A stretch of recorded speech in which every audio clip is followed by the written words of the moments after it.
Welcome to stories by Shekhar. और आज बात उस फिल्म की होगी जो कि मेरा पर्सनल फेवरेट है। और सिर्फ पर्सनल फेवरेट ही नहीं, अगर कोई इस फिल्म की बुराई करता है तो मेरी उससे दुश्मनी हो जाती है। मजाक कर रहा हूँ। बट वो फिल्म है अंदाज अपना अपना। कई लोगों ने कहा था कि आप हमें ये बताइए कि अंदाज अपना अपना फ्लॉप क्यों हो गई थी। तो बताएंगे। पहले थोड़ी मेकिंग की बात कर लेते हैं कि अंदाज अपना अपना बनी कैसे और कैसे इतनी कल्ट फॉलोइंग इस मूवी की हो गई। डिस्पाइट बीइंग फ्लॉप, ये सबसे ज्यादा देखी गई फिल्म है सैटेलाइट टीवी पे। तो अंदाज अपना अपना कैसे बनी। फिल्म को डायरेक्ट किया था राजकुमार संतोषी ने, आप सभी को पता है। और ये बड़ा जो लोग को नहीं पता है कि इस फिल्म के डायरेक्टर राजकुमार संतोषी है, वो बड़े शॉक हो जाते हैं। उन्हें लगता है कि यार ये घायल, घातक और दामनी जैसा सीरियस फिल्म डायरेक्ट करने वाले डायरेक्टर अंदाज अपना अपना जैसी क्लासिक कॉमेडी कैसे डायरेक्ट कर सकते हैं। बट यही ग्रेटनेस होती है अच्छे डायरेक्टर्स की। तो अंदाज अपना अपना कैसे बनी, पहले उसकी बात कर लेते हैं। 1990 की बात है। घायल रिलीज हुई थी और सुपरहिट हो गई थी, ब्लॉकबस्टर। और राजकुमार संतोषी का नाम पूरी इंडस्ट्री जान गई थी कि ये एक बहुत ही मंझा हुआ डायरेक्टर आ गया है इंडस्ट्री में। और जिसने सनी देओल को के साथ इतनी तगड़ी फिल्म बनाई है, बहुत ही उसे क्रिटिकली और कमर्शियली दोनों सक्सेस मिली। क्रिटिक्स भी फिल्म की उन्होंने काफी तारीफ की थी। तो उस समय राजकुमार संतोषी काफी हाई थे अपने पॉपुलैरिटी पे।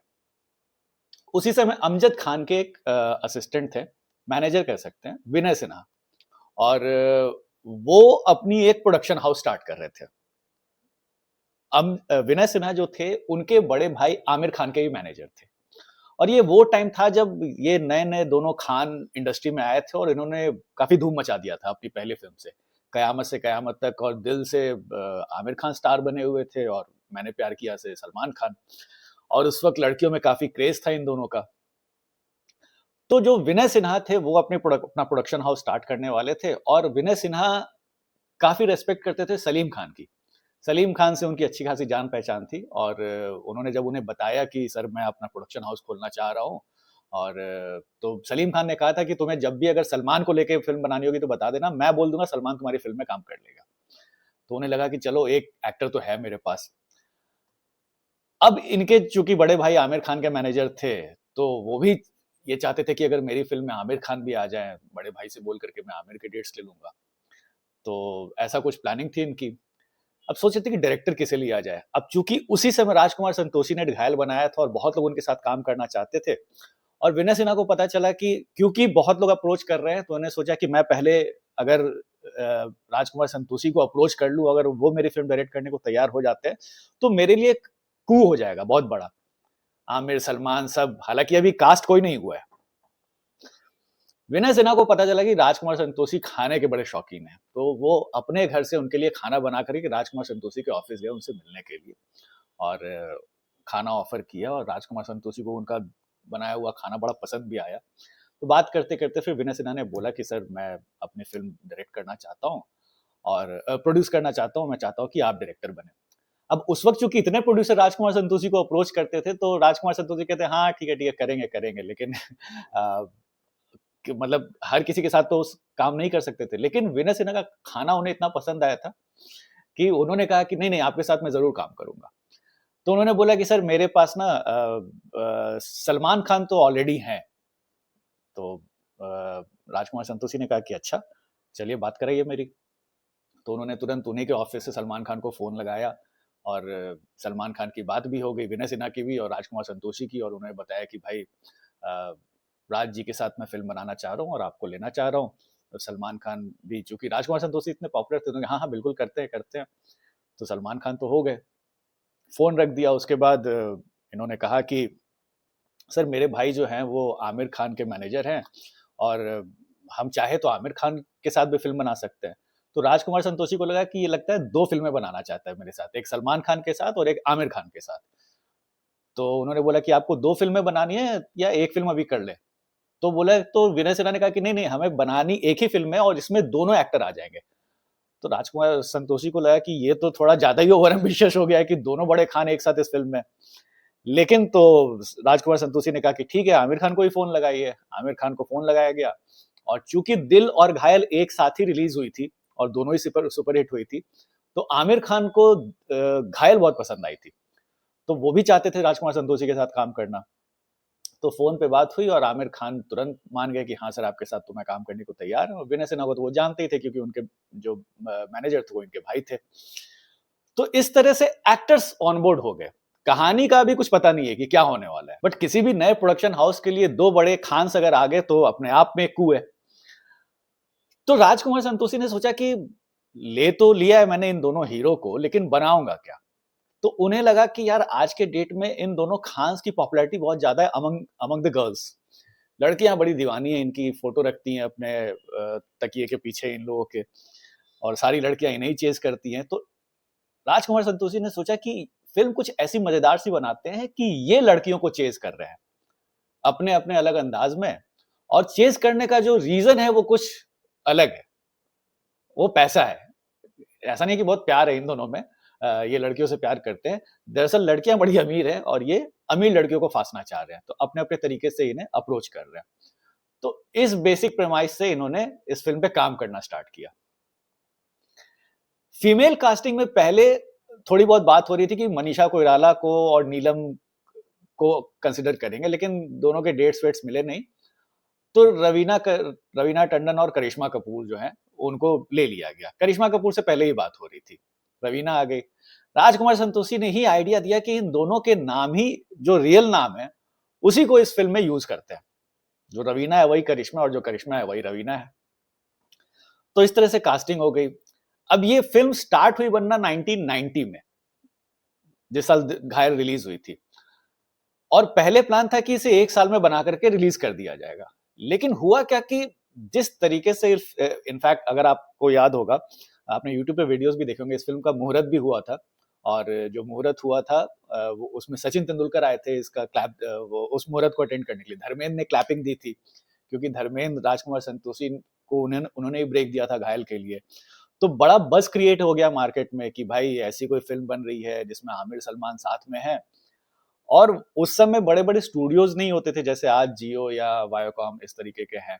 तो प्रोड्यूसर जो होते थे या तो अपने घर से पैसा लगाते थे, या फिर किसी दोस्तों से उधार लेकर के इस तरीके से फ़िल्म बनाते थे। तो जितने बजट इन्होंने रेज़ कर लिया विनय सिन्हा ने, इनका प्लान था कि 1 साल में इस फ़िल्म को कंप्लीट कर लेना है। लेकिन चूँकि इस फ़िल्म में सीन्स ऐसे-ऐसे हैं कि मैक्सिमम सीन्स में आप देखोगे आमिर और सलमान एक साथ दिख रहे हैं, रवीना करिश्मा एक साथ दिख रही हैं, किसी-किसी में तो चारों एक साथ दिख रहे हैं। तो इन सारे एक्टर्स का डेट ऐसे मैनेज करना कि सब एक साथ इस फ़िल्म के सेट पे पहुँच जाएँ, ये बड़ा मुश्किल होता था।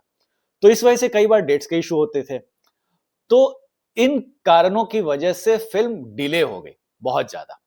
तो इन वजहों से फ़िल्म बनने में काफ़ी टाइम लग गया। 1990 में ये स्टार्ट हुई। 1993 नवंबर में बोला गया कि इस फ़िल्म को रिलीज़ कर दिया जाएगा, लेकिन तब भी फ़िल्म कंप्लीट नहीं हुई, और फ़िल्म जाकर के फाइनली रिलीज़ हुई 1994 के नवंबर में।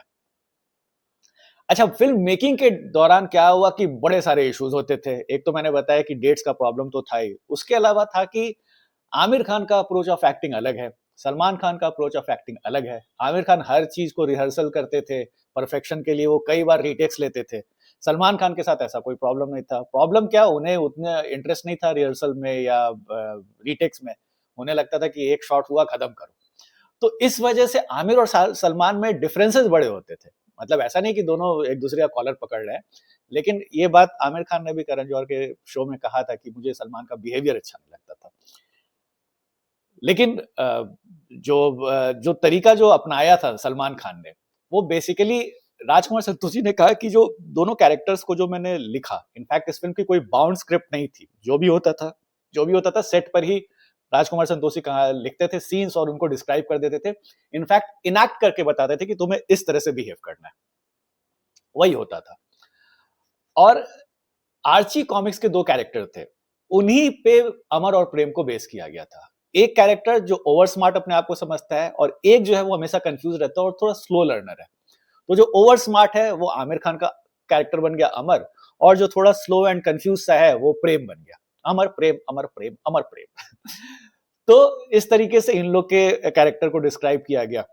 अब बाकी जो कैरेक्टर्स भी थे, जैसे परेश रावल ने इससे पहले कॉमेडी बड़ी कम की थी, और राजकुमार संतोषी को लगता था कि ये बंदा जो है, ये जो मैनरिज्म है इसका बोलने का, अगर आप देखो तो जैसे परेश रावल की जो एक्टिंग कैपेबिलिटी है, वो नेचुरल परफॉर्मर है। और अगर वो विलन भी बनते हैं और कुछ बातें ऐसी करते हैं जिसमें लोगों को हंसी आ जाती है, जिस तरीके से वो बिहेव करते थे। जैसे आपने अगर मोहरा देखी होगी, वो घूसखोर है, घूसखोर पुलिस वाला है, लेकिन जब भी वो डायलॉग्स बोलता था तो फनी लगता था। या डकैत में जिस तरीके का वो इंस्पेक्टर है, गंदा सा, लेकिन उसकी बातें जो होती है, अगर आप जो रियलिस्टिक बातें जो वो करता है, तो आपको हंसी आ जाएगी। तो राजकुमार संतोषी को लगा कि यार परेश रावल बड़े परफेक्ट कास्ट होंगे तेजा और उसके लिए, राम गोपाल बजाज के लिए। जो क्राइम मास्टर गोगो का कैरेक्टर था, वो पहले टीनू आनंद के लिए लिखा गया था। टीनू आनंद का राजकुमार संतोषी को डेट्स नहीं मिले।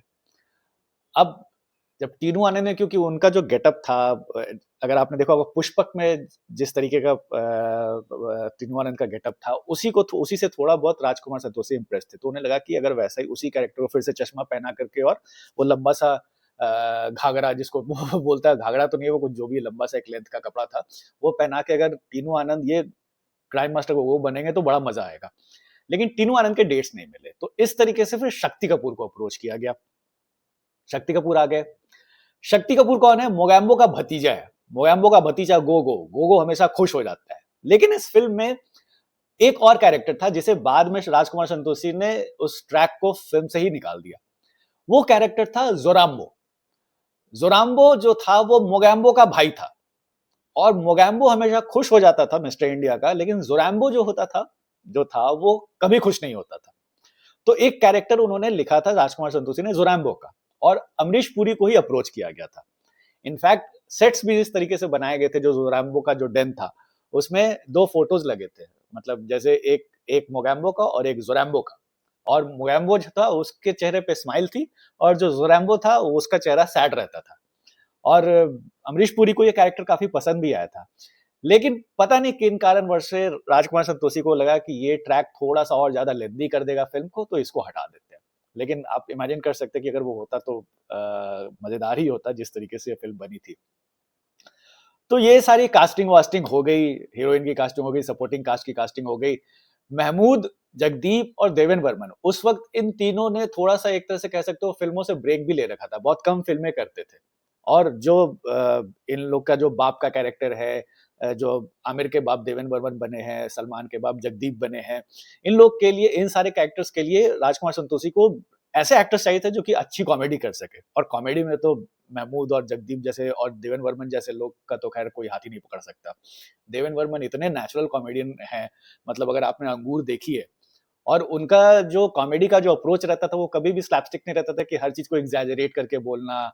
देवेंद्र वर्मन की जो कॉमेडी होती थी बड़ी क्लासी होती थी, बड़ी सटल होती थी। और इसीलिए जब आप इसमें देखते भी हो, वो जो सीन है जो आमिर और देवेंद्र वर्मन के जो कॉन्वर्सेशन है कि जब जब तू खुश हुआ है मैं बर्बाद हुआ हूँ वो सारे सीन्स, तो ये तीनों एक्टर भी ब्रेक पे थे, फिर इनको भी लाया गया। बड़े बड़े इसमें इंटरेस्टिंग ट्रिवियाज है, जैसे जो महमूद का जो प्रोडक्शन हाउस है इस फिल्म में, वावा प्रोडक्शन। बहुत कम लोगों को पता है कि वावा प्रोडक्शन नाम की एक कंपनी महमूद ने खोली भी थी बहुत पहले, वो बंद हो गई थी। इसमें जैसे बोलते हैं ना कि आमिर और सलमान में जब झगड़ा होता है तो कहते हैं कि तुमने शोले पिक्चर देखी है, और आमिर खान बोलते हैं हाँ इसके बाप ने लिखी है। तो और ओरिजिनली अगर आप देखो तो सलीम खान ने ही शोले फिल्म देखी थी। तो ये सारे सीन्स बड़े इंस्टेंटली ऐड किए थे राजकुमार संतोषी ने। और जैसा मैंने बताया कि बाउंड स्क्रिप्ट नहीं था, हर चीज सेट पे ही होता था, तो बड़ा स्पॉन्टेनियस तरीके से, और हर चीज को आमिर और सलमान जैसा भी समझाते थे राजकुमार संतोषी। कई बार क्या हुआ, नरेशन जो देते थे राजकुमार संतोषी, वो लोगों को इतनी पसंद आती थी कि वो बिल्कुल उसी तरह से परफॉर्म करते थे जैसे राजकुमार संतोषी कर रहे हैं। इस फिल्म के सिनेमाटोग्राफर थे ईश्वर बिदरी जी। और राजकुमार संतोषी ने एक इंटरव्यू में बताया था कि जब भी कोई भी सीन परफॉर्म होता था, वो इतने हिलेरियस तरीके से ये लोग कर लेते थे कि सेट पे लोग हंसने लगते थे इतने जोर जोर से कि कई बार उनको कंट्रोल किया जाता कि रुक भाई पहले परफॉर्म करने दे। इसमें कई बार क्या होता था कि जो ईश्वर बेदरी जी होते सिनेमाटोग्राफर, तो हैंड हेल्ड शॉट लेते थे कैमरे से, और आमिर और सलमान जब भी परफॉर्म कर रहे हैं कुछ कुछ ऐसा फनी कर देते थे कि इन्हें कैमरे पर्सन को हंसी आ जाती थी। हंसी आने के कारण पूरा इनका शॉट हिलने लगता था। तो फिर सेट पे सबको शांत कराया जाता था कि हंसना बंद करो, हंसना बंद करो, हंसना बंद करो, क्योंकि इतनी रियलिस्टिक और फनी तरीके से परफॉर्म करते थे। सरोज खान को जब रशेस दिखाए गए थे फ़िल्म के, इनफैक्ट वो जो गाना है ना, ये रात और ये दूरी, तो सरोज खान ने करवा तो लिया था उस वक़्त जब, लेकिन जब रशेस देखे इस गाने के, तो वो देख कर के सोफ़ा पे से हँसते-हँसते गिर गई थी। ये राजकुमार संतोषी ने एक इंटरव्यू में बताया था। तो ये सारी चीज़ें थी, बड़ा मज़ेदार माहौल था। बहुत अच्छा, अब रिलीज़ की बात करते हैं। हुआ ये कि इस फ़िल्म को, जैसा मैंने बताया कि पहले बात थी कि 1 साल में कंप्लीट करना है, लेकिन डिले बहुत हो रहा था और धीरे-धीरे प्रोड्यूसर के पैसे भी खत्म हो रहे थे, डिलेज़ की वजह से। इसमें क्या हुआ कि चूँकि प्रोड्यूसर के पास पैसे खत्म हो रहे थे और डेट्स का इश्यू होने लगा था, तो राजकुमार संतोषी बीच में दामिनी फ़िल्म पे काम करने लगे। फिर लगा सलमान खान यहाँ पे बीच में फिर इंटरफेयर करते हैं और उन्हें लगा कि यार ऐसे तो प्रोड्यूसर का सारा पैसा खत्म हो जाएगा और चीज़ें इधर-उधर जा रही हैं। कभी हीरोइन्स के डेट नहीं मिल रहे हैं, कभी कुछ कुछ और इश्यू हो जा रहा है। तो हमें मिल करके इस फ़िल्म को समहाउ कंप्लीट करनी ही करनी है। तो जो विनय सिन्हा है, अब तो ख़ैर वो मर गए। उनके बच्चों के पास इस फ़िल्म की राइट्स है और उनके, विनय सिन्हा के 3 बच्चे थे, प्रीति, नम्रता और अबोध सिन्हा। तो इन तीनों के पास ही इस फ़िल्म के राइट्स हैं। तो उन्होंने बताया था, प्रीति सिन्हा ने, कि सलमान खान ने प्रोड्यूसर की बहुत मदद की। जब लगा कि चीज़ें एकदम बिल्कुल आउट ऑफ कंट्रोल जा रही है और पैसे भी खत्म हो रहे हैं और फ़िल्म की शूटिंग टाइम पे कंप्लीट नहीं हो रही है, तो सलमान खान ने फिर एक दिन मीटिंग बुलाई और सबको बोला कि देखिए, इस तरीके से ये फ़िल्म बन नहीं पाएगी और हमें किसी भी तरीके से अपने सारे प्रोजेक्ट्स को पहले होल्ड करके इस फ़िल्म को कंप्लीट करना है। तो फिर सलमान खान के कहने पे सबको लगा कि नहीं, ये बात सही है। एक अच्छी फ़िल्म बन रही है और इसमें चूँकि इतना टाइम हो गया है, फिर पता चला कि हम, क्योंकि एक तो ये दोनों भी उस वक़्त नए थे और स्टारडम तो था ही इनका, तो ये लोग अपने स्टारडम को भी रिस्क रिस्क पे नहीं डालना चाहते थे कि 2 बड़े एक्टर्स एक साथ आ रहे हैं, उसके बाद भी अगर अच्छी फ़िल्म नहीं बन रही है, तो फ़िल्म को हमें समहाउ कंप्लीट करनी है। तो फिर सलमान खान के कहने पे सब लोगों ने कहा कि नहीं, इस फ़िल्म को पहले कंप्लीट किया जाए, और ये बात विनय सिन्हा की बेटी ने कही थी एक इंटरव्यू में एनडीटीवी को। फिर क्या हुआ कि अब जैसे कुछ-कुछ और सीन्स हैं, जैसे मैंने बाकी का तो बता दिया। एक सीन जो आप स्टार्टिंग में देखते हो गोविंदा और आमिर खान का, तो वो ड्रीम सीक्वेंस है। उसमें जो गोविंदा की जो एंट्री है, उसमें पहले वहाँ गोविंदा नहीं थे। ये जो छोटा-सा कैरेक्टर था, ये पहले सनी देओल करना चाहते थे। जो डायलॉग आप सुनते हो ना, जो आमिर खान जूही चावला से कहते हैं कि सुना है कि तुम सनी के साथ बहुत ज़्यादा फ़िल्में कर रही हो। तो और जूही चावला कहती है कि हाँ, हमें हमारी जोड़ी लोगों को बहुत पसंद है। तो एक्चुअली में वो जो शॉट है जो गोविंदा ने दिया है, वो पहले सनी देओल करना चाहते थे। सनी देओल और राजकुमार संतोषी की तो दोस्ती थी घायल के बाद से। तो उन्होंने कहा था कि एक छोटा-सा सीन आपको करना है। लेकिन जिस दिन फ़िल्म सिटी में ये शूट हो रहा था ये सीन, उस दिन सनी देओल अवेलेबल नहीं थे। वो चार्टर्ड अकाउंटेंट के साथ अपने बैठे हुए थे, कुछ टैक्स रिलेटेड प्रॉब्लम्स में सॉल्व कर रहे थे और बहुत टाइम लग रहा था। तो अब वेट करते-करते राजकुमार संतोषी कहे कि यार ऐसे तो फिर ये शॉट कंप्लीट ही नहीं हो पाएगा, एक तो ऐसे ही पैसे खत्म हो रहे हैं और फिर इतना बड़ा सेट लगा हुआ है। तो राजकुमार संतोषी ने अपने असिस्टेंट से पूछा कि भाई, फ़िल्म सिटी में अभी फ़िलहाल कौन-सा हीरो अवेलेबल है? तो किसी ने बताया कि उधर वो गोविंदा शूटिंग कर रहा है कोई फ़िल्म की। तो गोविंदा को बुलाया गया। तो गोविंदा से बस राजकुमार संतोषी ने कहा कि एक छोटा-सा बस सीन है, आप प्लीज़ अगर कर दोगे। तो राजकुमार संतोषी के साथ तो सभी काम करना चाहते थे, तो गोविंदा बोला, हाँ, बिल्कुल कर दूँगा। क्योंकि उसमें कुछ ज़्यादा था भी नहीं, बस वो खड़े हैं गोविंदा, "ए इधर तू आ, आइला गोविंदा, जमाइला तू कौन?" वो बस उतना ही सीन था और फिर वो जो जूही चावला के साथ है, "आ, गले लग जा।" तो सिर्फ़ इतना सीन था, गोविंदा ने हँसते-खेलते कर दिया। बट एक बार जब राजकुमार संतोषी से पूछा गया कि आज के डेट में आप ऐसा कर सकते हो क्या कि किसी भी एक्टर को बुला करके करवा दो? तो बोला, आज के डेट में तो सवाल ही नहीं पैदा होता। क्योंकि आजकल तो एक्टर्स के इतने मैनेजर्स होते हैं, इतने असिस्टेंट्स होते हैं कि आपको एक्टर तक पहुँचते-पहुँचते ही साल भर लग जाता है। तो ये तो उस समय था कि उस समय कम्राडरी होती थी लोगों के बीच में और फ़िल्में ऐसे ही बन जाती थी दोस्ती-यारी में। आज के डेट में तो इतना सब कुछ प्रोफ़ेशनल हो गया है कि वो जो एक पर्सनल टच जो होता था लोगों में, पर्सनल इक्वेशन जो होता था, वो कहीं न कहीं खत्म हो गया है। लेकिन राजकुमार संतोषी अंदाज़ अपना को अपनी पर्सनल फ़ेवरेट फ़िल्म भी मानते हैं, कहते हैं कि ये बड़ी स्पेशल फ़िल्म है मेरे लिए और बड़ी मुश्किल से हमने इस फ़िल्म को बनाई थी। अब आते हैं रिलीज़ पे और क्यों ये फ़िल्म फ्लॉप हो गई? ये सवाल चूँकि सब को लगता है कि भाई, इतनी कल्ट फ़िल्म है और इतनी ग्रैंड फ़ॉलोइंग है कि इसके डायलॉग्स आज भी लोग याद करते हैं, व्हाट्सएप फॉरवर्ड भी होता है, तो आप पुरुष नहीं महापुरुष हैं, इस तरीके की बातें, ये वास्को डी गामा की गन है, इस तरह के डायलॉग्स जो थे, ये इतनी कल्ट अगर थी तो ये उस वक़्त चली क्यों नहीं? कुछ रीज़न्स थे, कुछ तो राजकुमार संतोषी ने भी बताए और उनके हिसाब से हुआ ये कि जब ये दोनों खान साइन हुए थे। तो मीडिया में काफी बज़ ऑलरेडी क्रिएट हो गया था कि दोनों खान जो हैं वो राजकुमार संतोषी के साथ काम कर रहे हैं। अब चूंकि बनने में इतना देर हो गया कि धीरे-धीरे लोगों का इस फ़िल्म से इंटरेस्ट ही खत्म हो गया। उसके बाद क्या होता था कि फ़िल्म शूटिंग के समय उस समय जितनी भी गॉसिप मैगज़ीन्स होती थी, उसमें हमेशा स्टोरीज़ आते थे कि ये सेट पे झगड़ा हो गया है आमिर खान, सलमान खान का, रवीना करिश्मा बातें नहीं करती एक-दूसरे से और कहीं न कहीं ये बातें सच भी है। लेकिन राजकुमार संतोषी के हिसाब से उन्होंने ये माना कि ऐसा कभी नहीं था कि आमिर सलमान का कोई झगड़ा हो रहा है। इट्स जस्ट कि दोनों का एक्टिंग की तरफ अप्रोच अलग है। लेकिन जब भी सीन होता था तो दोनों एक-दूसरे को कॉम्प्लीमेंट करते थे और दोनों चाहते थे कि सीन ऐसा हो कि कोई ऐसा ना हो कि कोई किसी पे हावी पड़ रहा है या समथिंग।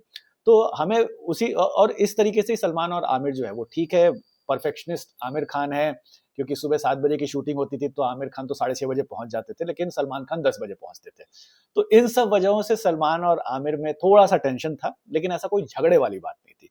लेकिन उस समय मैगज़ीन्स में खाली यही बातें होती थी कि ये तो एकदम बेकार फ़िल्म बन रही है, यहाँ पे सेट पे सबका झगड़ा हो जा रहा है। तो इससे नेगेटिव पब्लिसिटी काफ़ी हो गई। अब क्या हुआ कि 1 साल में फ़िल्म कंप्लीट होने की बात थी। फ़िल्म बनते-बनते 3 साल हो गया। कई सारे शॉट्स आप देखोगे, कंटिन्यूटी ब्रेक आपको दिखाई देगा। जो सलमान खान के कई सारे सीन्स में आपको हेयर स्टाइल एक सीन में इतने बड़े दिखेंगे, अगले सीन में इतने छोटे हो जाएँगे। जैसे वो जो सीन है जब रवीना करिश्मा बताती हैं आमिर और सलमान को कि अंकल जब से गुंडों के किडनैप होकर के वापस आए हैं, अजीब से बिहेव कर रहे हैं, उथल-पुथल कर दिया घर सारा। तो उसमें सलमान खान का जो बाल है वो इतना छोटा है। या फिर वो जो शॉट है जब चाय लेकर के आता है और सलमान और आमिर खान में बहस होती है कि बोल रहा हूँ भोपाल वापस लौट जा, यहाँ तेरी दाल गलने नहीं वाली। एंड सलमान खान बोलते हैं, ए मसल देखा, मसल मसल के रख दूंगा। तो वहां पे सलमान खान का अपीयरेंस बहुत ही डिफरेंट है बाकी फिल्म से। तो उस वक्त ये जो शॉट्स दिए लिए गए थे, ये करण अर्जुन की शूटिंग से आकर के सलमान खान ये सब शॉट्स दे रहे थे। तो आप सोचो कि ये फिल्म कितना डिले हो गया कि करण अर्जुन बनना स्टार्ट हो गई और ये फिल्म कंप्लीट नहीं हुई थी। तो डिलेज की वजह से धीरे-धीरे लोगों में एक्साइटमेंट खत्म हो गई। अब जैसा मैंने बताया कि नवंबर 93 में ये फिल्म रिलीज होने वाली थी और रिलीज डेट अनाउंस होने के बाद भी ये फिल्म रिलीज नहीं हुई। पता चला कि इस फिल्म को और डिले कर दिया गया है। अब इसमें क्या हुआ कि प्रोड्यूसर जो थे वो बिल्कुल ही इनके सारे पैसे खत्म हो गए थे। तो अगली बार जब अनाउंस किया कि ये नवंबर 1994 में रिलीज होने वाली है, डिस्ट्रीब्यूटर्स जो थे वो चाहते थे कि बस इसको खत्म करो, अब निकालो इस फिल्म को। राजकुमार संतोषी का कहना था कि जिस वक्त ये फिल्म रिलीज हुई उस वक्त पब्लिसिटी हुई नहीं। शाहरुख सलमान सॉरी आमिर सलमान दोनों जो थे वो कंट्री से बाहर थे। इनफैक्ट राजकुमार संतोषी भी कहीं बाहर थे। तो बिना दोनों खान्स के और बिना स्टार के, बिना डायरेक्टर के फिल्म अनाउंस हो गई, रिलीज हो गई।